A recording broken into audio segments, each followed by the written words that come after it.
Welcome back, everybody, to FinTech Fridays. And I am so excited for this conversation today. We're taking a little diversion off of our FinTech path, although I would venture to guess that we could connect the dots on everything we're going to talk about for the next 30 minutes and bring it back to FinTech in one way or another. But let me introduce my guests, who are both friends of mine. Katherine Campbell, who's a returning guest to the podcast. Katherine is the founder of Leopard Job. Good morning, Katherine. Good morning. And the star of our podcast is Mr. Kyle Draper. Kyle is the author of Rethink Everything You Know About Social Media. Fun fact, cool story. This actually talks about this. What I'm going to describe really talks about the power of social and how it's brought these three people together on a podcast, and how I'm super excited that Katherine and Kyle are meeting for the first time in semi-real life here on the podcast. So a mutual acquaintance of all of ours, Mr. Scott Payne with Shape Software, sent Katherine and I this book with a super cool video, Scott on video, kind of talking about why he loves this book, sends it to us.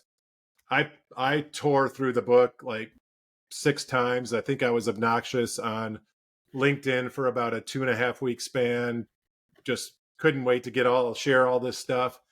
And then I think right around the same time, Katherine, you received the book.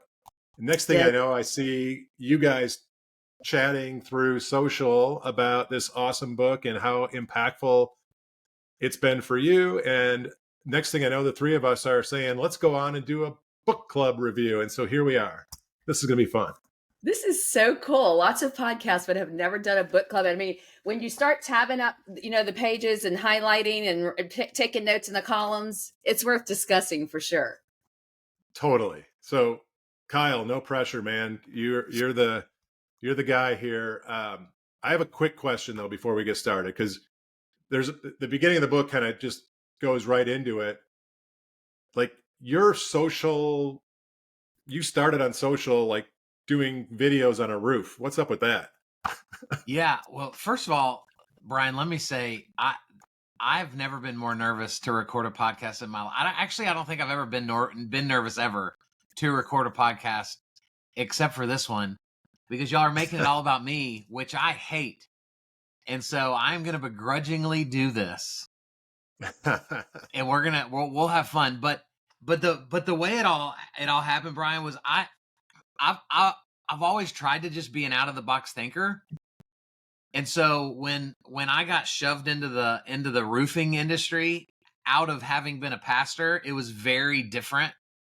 And I looked at other roofers and I was like, I don't look like them. Like, I wear tight skinny jeans and Toms to climb on a roof. And these guys' hands are like bruised and battered and have blisters. And people are like, oh, wow, do you get a manicure every week? And so I felt like such a fish out of water. I thought, if I try to do roofing the way the industry does roofing, like, it will never work for me, because I will be a fraud if that's how I try to perceive myself. And so for me, it was, those guys aren't willing to get on the roof and turn a camera on. And so that was what I felt was kind of my differentiator. And right or wrong, I just started hitting the button, and people were paying attention to me a little bit different than they were paying attention to other roofers. Amazing. So it's like, how do we get from, on top of a roof to writing a book? We're going to get all through that. But yeah, before we kind of dive in, Katherine, I'm super interested in, like, the first time you kind of poured through the book, like, what were you thinking, and what kind of actions were you taking as a result of reading the book? Well, as a very senior marketer, it is hard to be surprised. I always call it a surprise and delight. I always try to do that for the people that I'm working for.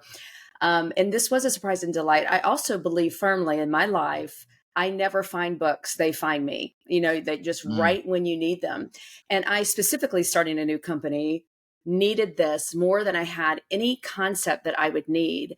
And I think, Kyle, the main thing that is so impressive, in addition, we'll certainly get into the context of the book, is that let's just call it the obvious thing out right here, right? You're not a literary writer, right? I mean, you were No. a roofer, you were a pastor, you're not a writer, but Yeah. what you wrote is right. It is RIGHT, right? It is the right thing, Wow. and you aggregated content beautifully, and it really is a testament to, just like you were talking about video, you don't have to, be gorgeous, have a great voice, be the most dynamic person. Do the video because somebody needs to hear it, which is what you always say, right? And it's what you did with the book. You're not a writer, but you wrote a book that really surprised and delighted me. So I will get into the specifics, but I love it.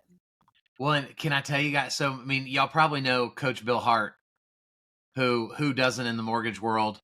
And, he wrote the foreword to my book. And I actually, about a month before we sent it to Amazon to officially to be out, I asked him to edit it.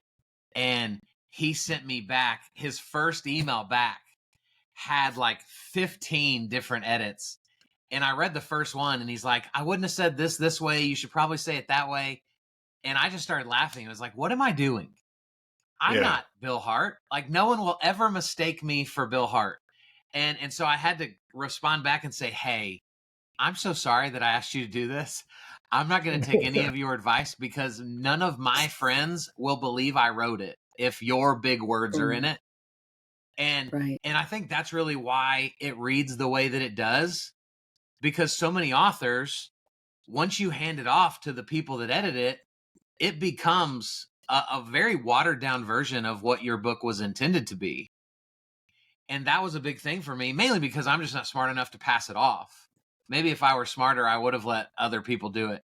But that was the big thing, is I wanted people to go, man, when I read it, I feel like you're just sitting on the couch next to me and we're having a conversation about what social media should be. And I think that's what I'm most proud of.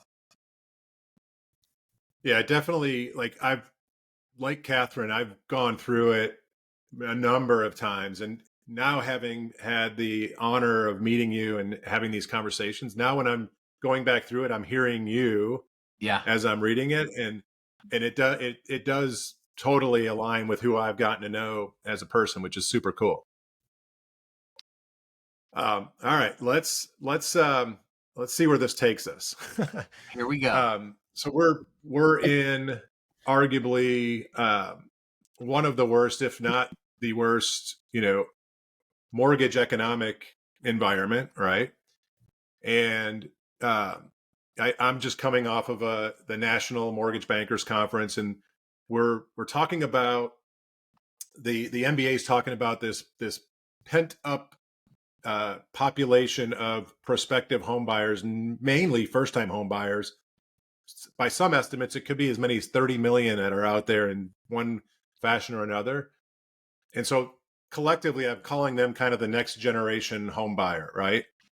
And I'm still seeing, and Katherine, I'd love your perspective on this, but I'm still seeing the old school tactics trying to be applied to this next generation home buyer. And I've started to talk about this concept of loan officer versus mortgage advisor. I think there's a definite difference. Loan officers are very transactionally focused. They're kind of old school. Whereas to me, the mortgage advisor is the next generation version of a loan officer who's doing these types of things, turning the camera on, letting their personality come through, building a personal brand.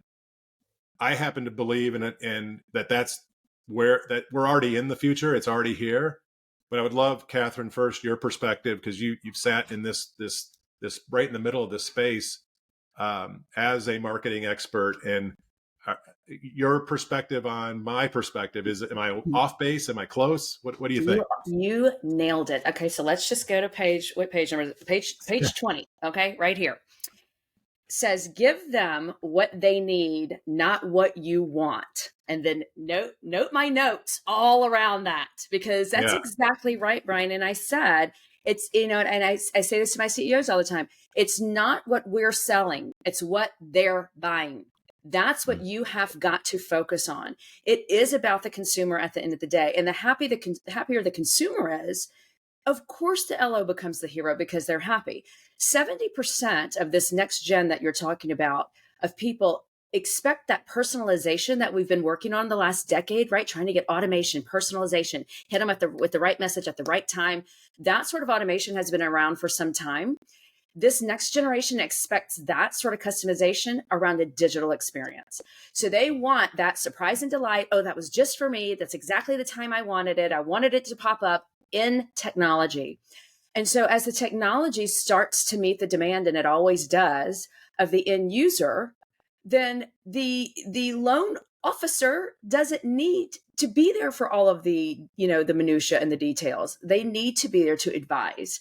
And so those that transition with where the market wants to go will have a job for a long time. 100% agree. And Kyle, this kind of, leads to a lot. What you're doing now, I see you out on the circuit, right? Trying to help educate and bring people along this journey. And this is the magic of FinTech Fridays, because we've just connected the dots with with an author, and right into the middle of our our digital experience. Because I think social is an extension of that digital experience, and and creating video is an extension of that in terms of telling, creating that personal brand and awareness in the community. Thoughts, comments? I mean, what inspired you in these areas? Yeah, well, I love that Katherine started with that quote. Obviously, we didn't talk about this beforehand, right? So all of this is, we're just reacting to what the other two are saying. And the reason that I wrote that quote, give them what they want, give them what they need, not what they want, is because most marketers are teaching RLOs, go look at what people want and then do more of that. Right. And to me, that goes completely opposite of, if you're an expert, why are you letting the consumer dictate what you should be saying to them when you're the expert of this? And so the problem has been, and that I'm trying to fix, is we have a lot of these LOs out there that are out, they're trying to be trendy, they're trying to go viral. And so they're not creating real value for anyone. They're just serving their ego. And if they instead would go, you know what? I don't need thousands and thousands and thousands of followers. I need a few hundred that are really for me to have the best business I've ever had in my life. And so instead of chasing, I'm going to go create content that actually serves people. I'm going to go create content that positions me as an expert. And yes, all of that content will live in the 200 to 600 range most of the time. Right. I also love to say that the right content won't go viral, because that's just not how this works. And when you get this, like most, I mean, especially in the down year that we've had this year, if you could tell, if most LOs would say, man, I just love to do 100 loans. I'd love to do 300 loans. I'd love to do 50 loans. I've never met an LO that said they want to do more business than they already have friends and followers on social media. And so we don't even need more followers. Our ego says that because it makes me feel good. But the reality is if I would just turn back around and go serve the people I already know with the right content, it would change the game for us. That's so good. And that goes back to the Shape software conversation, right? I mean, your database is your gold mine. If you're going to mine anything, mine your database. Don't try to mine, 15 square miles at a minimum of people, that you're trying to guess, trying to hit them at the right time. If they're following you, they already believe in you, right? So 100%. Completely agree. Yeah. In the early part of the book, Kyle, you talked about, and it's going from the roof to the community, right? You became recognized in the community as the guy on the roof, right? And so to me, the parallel to that is for the loan, for loan officers in their communities, their goal, they should aspire to be recognized as that trusted source of information relative to the home ownership experience, or whatever they're trying to position themselves. And I saw a little of this firsthand. So I've leaned in pretty heavily on LinkedIn almost for a year now. And just coming out this big conference, I can't tell you how many people came up to me who I was embarrassed that I didn't know or recognize. And they're like, hey, man, I saw you blowing those leaves, on your front lawn and then talking about whatever I was talking about. And when I was doing those videos at the first time, I'm like, oh, this is not going to work out. But I've created, there's some familiarity that people have with me, even that I've never talked to.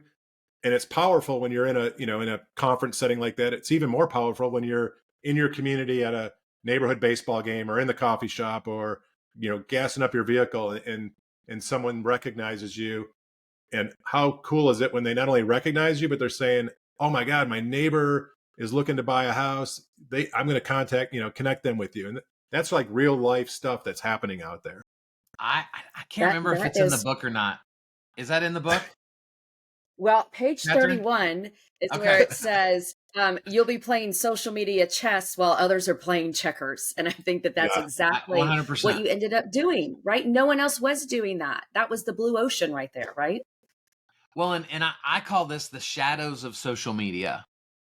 And what I mean by that is, Brian, most of the people that saw you raking leaves, right, have seen any of your content. Most of us watch content, but we don't engage it. And so the reason that I kind of coined that phrase was most people live in the shadows until they're ready to be in the light. And typically when they come into the light, it's with their money. Right. So I have people all the time that they want to hire me to speak. And I'm like, who are you? And they say, I've been watching you for years. And I'm not big time. So I know when people come through my notifications. And they all have the same story. I've been watching you. I don't like it. I don't comment. But social media, I think what's super important for the listeners to understand, the way the algorithms have advanced, they used to have to use likes and comments and shares to know who we want to see more of. But now the algorithm knows if Catherine's watching my video. So Katherine doesn't have to say, hey, Facebook, I'm letting you know I like this by hitting the like button. Facebook already knows Katherine sat on Kyle's post for 3 minutes. And so we need to give ourselves some grace in that if our likes are down, if our comments are down, those views are real people that at some point, if we will remain consistent and continue to show up with value, it's going to help us win.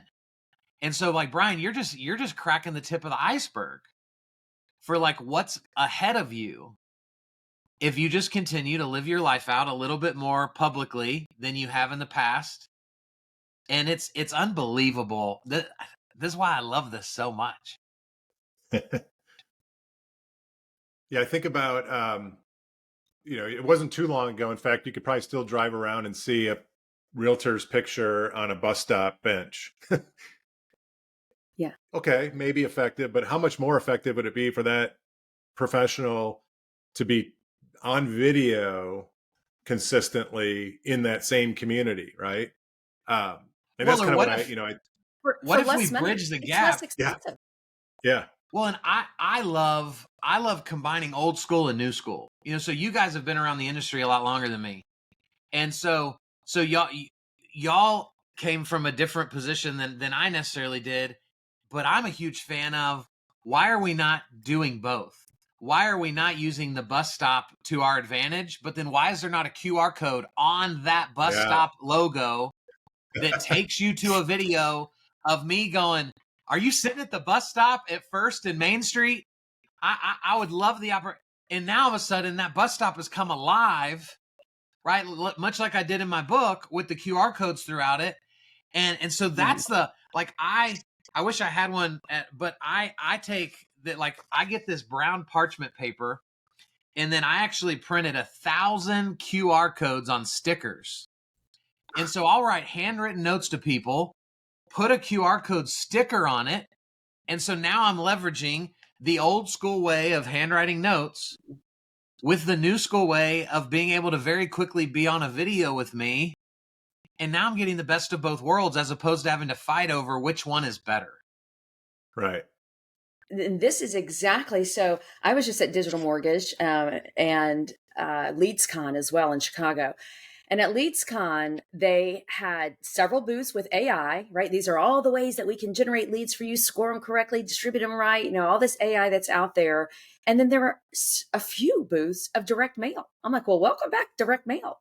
But exactly what you're saying, Kyle, you can put a QR code on direct mail, so everything that's old is new again. And I love your statement in here about everything under the sun has already been said, right? Right. So say it again, say it again, say it again. That's what you said. Yeah. I love that one. I love that because it's new to this generation. It's also a new capability with that sort of omni, presence of something in the mail that's very, you're holding it. It's so tangible. It gets quite personal at that point. That's why the phone has been so successful. It's right in your hand, but you can engage with it in a very new way. So I agree with you completely. The simplest things can make the biggest difference. And just talk to people like you said. Don't just have the bus bench or the big, here's my profile pic. Say, are you stuck at this red light? Here's something for you to do. Click my QR code. It's like, how could you not if you saw that? You'd have to do it, right? I have a good friend of mine. He owns a Chick-fil-A here locally in Dallas, Fort Worth. And he's put QR codes throughout the restaurant that tell their story of how Chick-fil-A Colleyville, Texas came to be. And so every booth has a QR code, and this isn't a national thing that Chick-fil-A's done. This is something that he's done because we're in a coaching group together where I'm just constantly talking about the power of video, the power of video, the power of video. And now they have people going, we'll never go to another Chick-fil-A because now they feel like they know the operator. It's not just a Chick-fil-A. It's Zach's Chick-fil-A. And it just changes the game. Yeah. Right? Yes. They're when they're reading how he grew, it's because they were there. They're part of it now. So they have to go to their home base, Love it. Yeah, that is that's actually a really great analogy, because if you think about the Chick-fil-A brand, right? That's the air cover. And then you've got the operator, Zach. Is that what you said his name is? Zach? Yeah. Yep. So it's the same as the individual mortgage advisor, loan officer who's in the community serving, the home buyers that represent a bigger brand. And, what I'm starting to get excited about in the industry is seeing the younger generation of loan officers, mortgage advisors who are leaning into their personal brand. Yeah.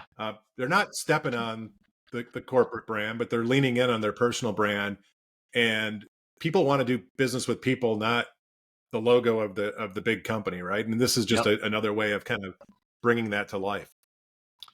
Yeah, I think most of those, they're still frustrated that the consumer just sees a loan as a loan. Yeah. And so instead of just being frustrated by it, the good ones are doing something about it, realizing that whether it's true or not, right? Because every company's not the same. We know that as leaders inside of the industry, but the consumer, perception is reality. Perception now is more powerful than truth. And so if you're out there still thinking like, well, like, we're different, the consumer doesn't care. And so you've got to understand the loan product is not different to the eyes of the consumer. What's different is who's going to provide them that loan product. And that's all about the face and the emotion and the connection and the integrity that we can tell stories about. And man, it just like one day I think more people are going to get it. But until then, I'm going to have to keep shoving this book in people's faces. I love, it's so interesting to me how often loan officers want to say, I closed 20 deals this month, or I closed, like, would you as a roofer have ever said, I just roofed my 8th roof this month? I mean, you would, absolutely who cares? Not. That's not even so. Right. In fact, it's such a volatile market that we have, very different people in the top 10 these days. And I can understand the enthusiasm about reaching top 10, but then they want to say, I closed, $2 million. can you do a fancy marketing post that says I closed $2 million? I'm like, no, we don't want to talk about that. We don't want to say what it is that got you number one. You can say you're number one. Of course, that's wonderful. But it's the end user really just wants to know, I'm still here. This market is tough. The competition is tough. And I am still here for you. That's what they want to hear. Yeah. It's like this quote that you have about page 56. The harder I work, I know, I was prepared for this. The harder I work, the luckier I get. There is no luck. There's no luck in it. There's no coincidences. This is the simple stuff, right? The lone part's the hard part. And think about, Katherine, just a simple tweak. Like, let's say that they are going to post the post about how many units they closed. What if you just took the simple shift of, instead of closed, we say the word served. And instead of units, we say the word families. And how much different it feels to say what an honor it was to serve 20 families this month. Because now, as a family that's not in that 20, I can go, well, gosh, if that many families could get into homes, maybe we can get into homes. But when you say closed units, that only serves yourself. That's right. And so there's so many ways to take bad posts to good posts by just tweaking a few words. Yeah. One of the sessions I sat in at a recent conference, they talked about, words matter. And the example was, actually, it wasn't even, this was on social now that I think about it. So I think you guys know James Duncan. Oh yeah. Love James Duncan. He's awesome. He's a rock star. He even looks like a rock star with his flowing locks. Long flowing hair. Yes. So just the other day, he put a post talking about how he was let go of a job because he was told he was like a Ferrari stuck in second gear. But his manager at the time, the way he talked to James about this, he didn't say, you can't do this thing, meaning you're not skilled, but he said, you just won't do the things that need to be done. And the words mattered to him. He's like, he wasn't told he was incompetent.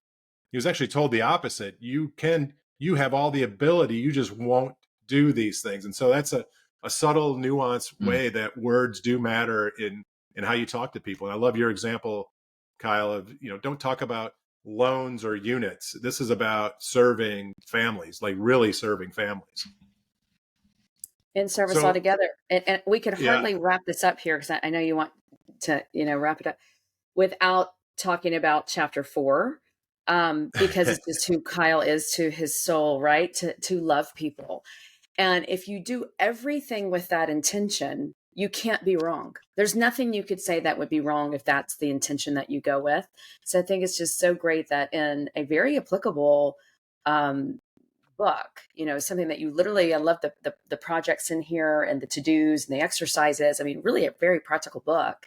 You didn't leave out what we're really all doing here, which is to love and serve people. So great job. That's right. Well, my superpower is that I care more about helping people than looking stupid. Right? That's my superpower. Because I think when people say, oh yeah, I love helping people, but then they won't get in front of a camera, what their actions are saying is that, like, my vanity is more valuable than your needs. And so I think this is really where the rubber meets the road, that if we truly love people, there is no sacrifice too great if it benefits them. And as heavy as that sounds, I think that's what makes social media easy, is when I go, well, wait a minute. It's not about how I feel about myself anymore. It's not about if I feel fat today. It's not about if I feel old. It's about, do I have something to give to other people that will benefit their life? And if the answer to that is yes, then I need to do everything physically possible to do that for them. And sometimes that includes getting uncomfortable in front of the camera and educating, telling a story, showing myself raking the leaves. This is where we have a huge opportunity to win. And so thank you for picking up on it. This has been a blast. Katherine, this was your idea. I'm so glad that you suggested we do this. Kyle, you and I talked about having you come on and on my podcast, and this is even better than I would have imagined, having the three It would have of been us so together. boring without Katherine. Oh, Exactly. definitely takes three to tango. There you go. So, I think people know where to find you at Coach Kyle Draper. You're on Amazon, rethinking everything you know about social media. This book, you can read it in an hour. I mean, and you can read it multiple times in a day and in a week, like I did when I first got it, and I still pick it up at least once a week. There's nuggets throughout this thing. What I love about it is most everything that's in here, I already knew. Yeah. I just needed to be reminded, right? Or it needed to be described in a slightly different way that I could resonate with it. And so I suggest anybody that's focused on serving others, not just in our mortgage, housing, finance industry, but anywhere, grab this book and then follow Kyle all over the place. Make sure you follow Katherine as well. Katherine, we're gonna have you back on and talk about what's going on with your new endeavor, Leopard Job. I'm super excited to learn more about that as well. Awesome. Any parting thoughts? Katherine, any thoughts before we go? Yeah, be where you are right now. I think that, obviously in our particular industry, it has been such a struggle because we kind of can't get out of the moment that we're in. But take this downtime to learn something, do something, read something, take advantage of it, because it is what it is. So get out of the rut or the fear, get out from underneath the table and do. And when it gets busy again, you'll have all that new knowledge and many new videos. Yeah, new video. Kyle, anything for the group before we part ways today? I just really want to say thank you to you guys for letting me borrow your influence. It means the world to me that people like this book, and so I'm just super grateful. And so whoever's listening, just remember that there are people out there that need you, and you are currently letting your own inadequacies keep you from serving people. And so get over yourself, go do something for somebody else, and just watch it change your life, watch it change your business. So that's all I got. Awesome. Well, thank you guys both for taking time out here on our FinTech Fridays podcast. I'm excited for the audience to get a hold of this podcast. And Kyle, can't wait for the next book. No pressure. No pressure. Thanks again Brian, for joining. Thank you. Thanks everyone for joining FinTech Fridays, and we'll see you next Friday.